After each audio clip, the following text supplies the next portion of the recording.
Graça e paz do Senhor Jesus, meus queridos, sejam bem-vindos ao nosso discipulado. Hoje vamos tratar do assunto pecado.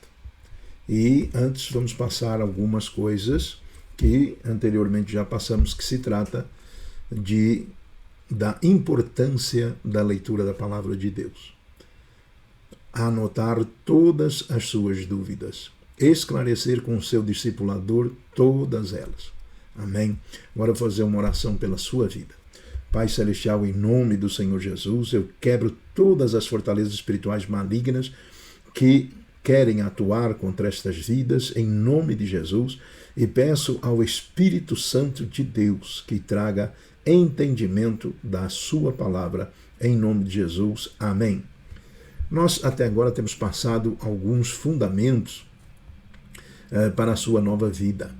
E esses fundamentos são exatamente todos os discipulados anteriores. Cada um deles é um fundamento. E há necessidade de que a sua vida mude. Isto se faz necessário, né? Ela não pode continuar sendo como era no passado.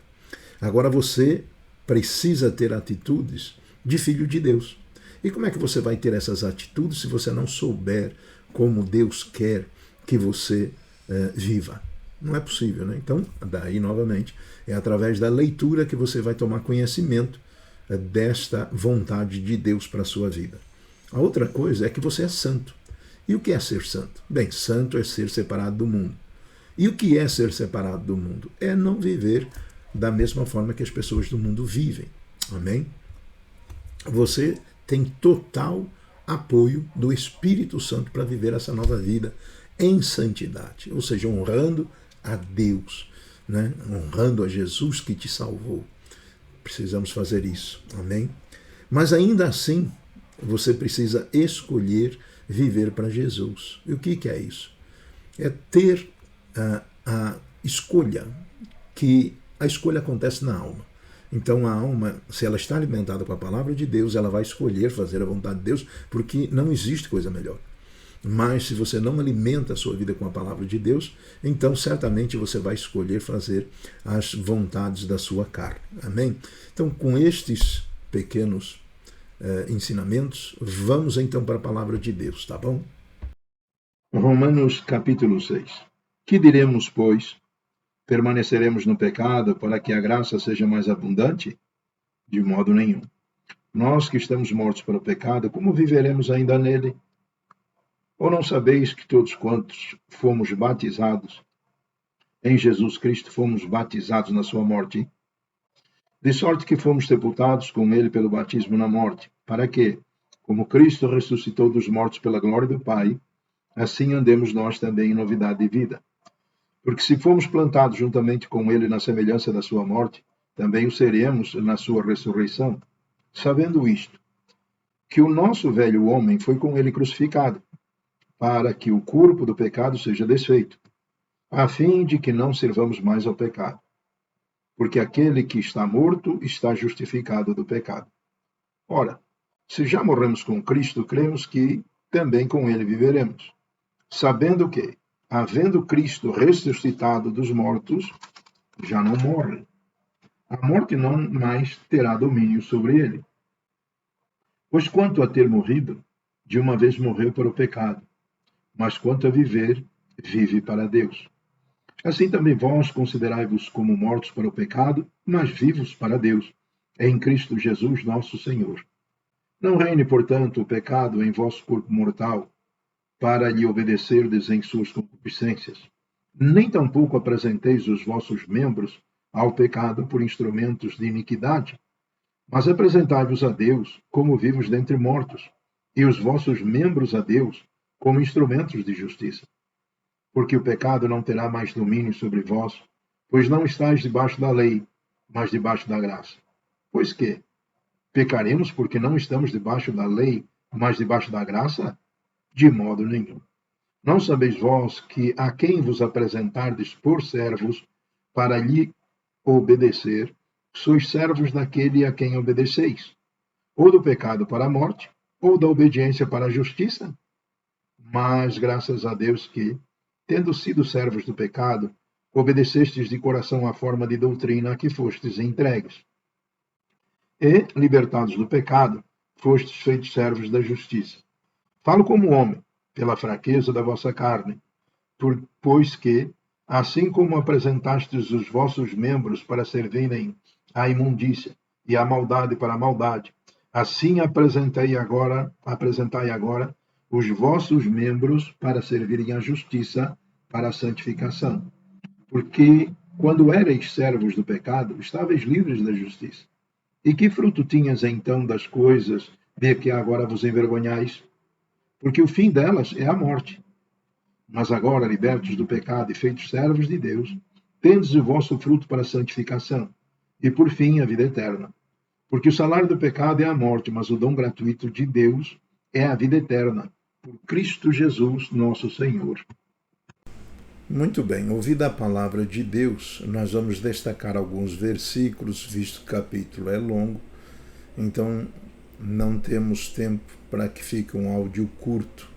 Então nós vamos resumir este assunto observando alguns versos. O primeiro verso que eu separei é o de verso 4, que diz assim: de sorte que fomos sepultados com ele pelo batismo na morte, para que, como Cristo ressuscitou dos mortos, pela glória do Pai, assim andemos nós também em novidade de vida. Então, quando nós demos a nossa profissão de fé, nós dissemos perante o Senhor e perante as testemunhas presentes de que nós deixaríamos o mundo e passaríamos a seguir a Cristo.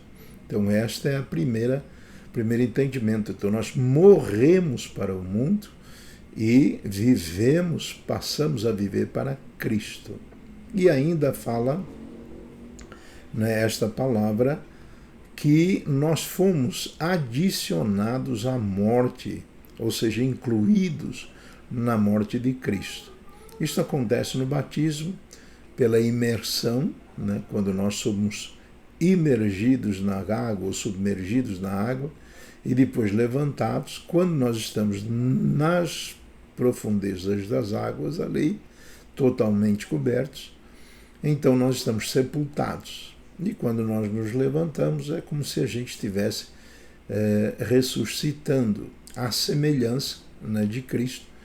E assim nós fazemos esse ato profético diante da igreja para a glória de Deus. Amém? Então ainda nós separamos o verso 6, que diz assim: sabendo isto, que o nosso velho homem foi com ele crucificado, para que o corpo do pecado seja desfeito, a fim de que não servamos mais ao pecado. Então, a inclusão na sua morte significa que nós estamos mortos. Estamos mortos para este mundo e vivos para Deus. Então, como resultado da nossa morte, ou seja, da nossa inclusão na morte de Cristo, estamos mortos, não podemos pecar. Morto não peca. Você nunca vai ver alguém sair da sepultura e pecar. Não tem mais, acabou, morreu. E isto expressa a vontade de Deus, ou seja, que deste jeito nós devemos proceder, em ter esta compreensão. Olha, você está morto. Morto para quem? Para este mundo. E ressuscitou para quem? Para Jesus, para viver uma nova vida. E a outra coisa que ele menciona neste verso é corpo do pecado. Então, corpo do pecado, o que é que significa?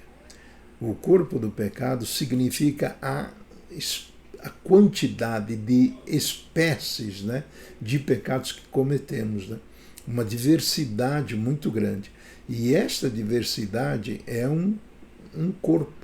Então, da mesma forma que nós temos o nosso corpo e tem o nosso corpo muitos membros, também as muitas espécies de pecados que cometemos formam um corpo.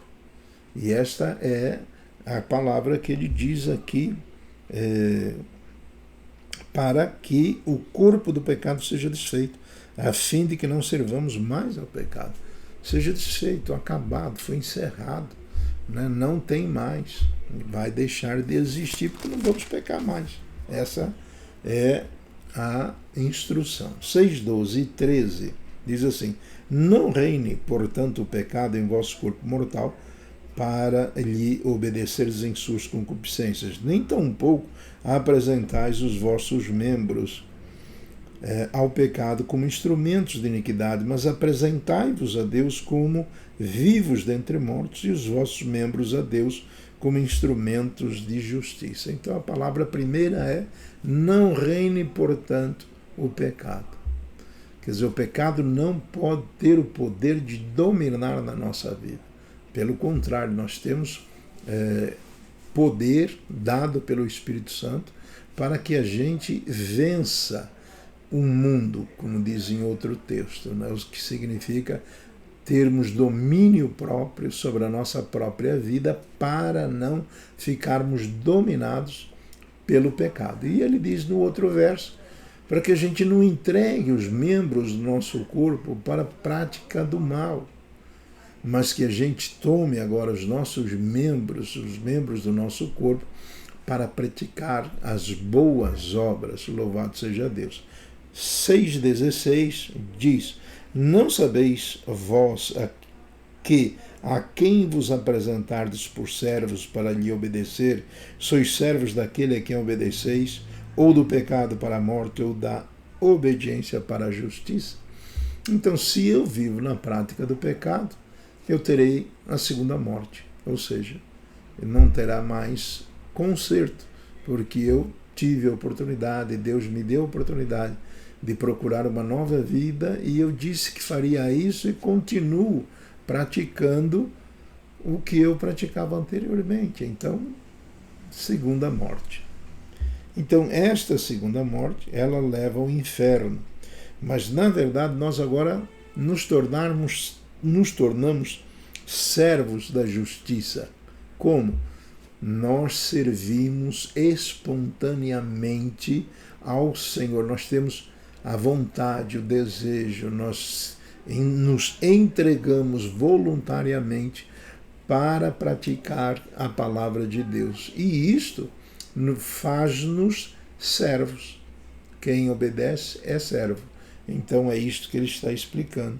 Você tem a oportunidade de escolher ser servo do pecado e ir para o inferno, e ser servo da justiça e ir para o céu. Amém? E ainda o último verso que eu quero destacar aqui é o verso 22, que diz: mas agora, libertados do pecado e feitos servos de Deus, tendes o vosso fruto para a santificação e, por fim, a vida eterna. O fruto, o resultado do nosso trabalho, da nossa obediência, da nossa busca, né, em obedecer a Deus, leva à santificação, a separação do mundo. Vamos ouvindo a palavra, vamos nos corrigindo, e isto é o processo de santificação que esta palavra diz, e por fim a vida eterna, quando nós terminarmos neste mundo trabalhando para viver uma vida santa. Quando o Senhor Jesus voltar, nós vamos para o céu. Amém? Gostou? Glória a Deus. Vamos orar então. Querido Pai Celestial, em nome do Senhor Jesus, te glorificamos, te exaltamos e declaramos que andaremos em obediência, para que no fim da nossa vida nesta terra tomemos posse, né, da vida eterna. Entraremos na vida eterna com Jesus, com os apóstolos, com os profetas. Estaremos na presença de Deus, adorando a Deus. Será maravilhoso. Senhor, abençoa-nos e ajuda-nos, Espírito Santo, a caminhar e a concluir essa tarefa de forma honrosa. Em nome de Jesus, amém. Fique com Deus. Até a próxima discipulado.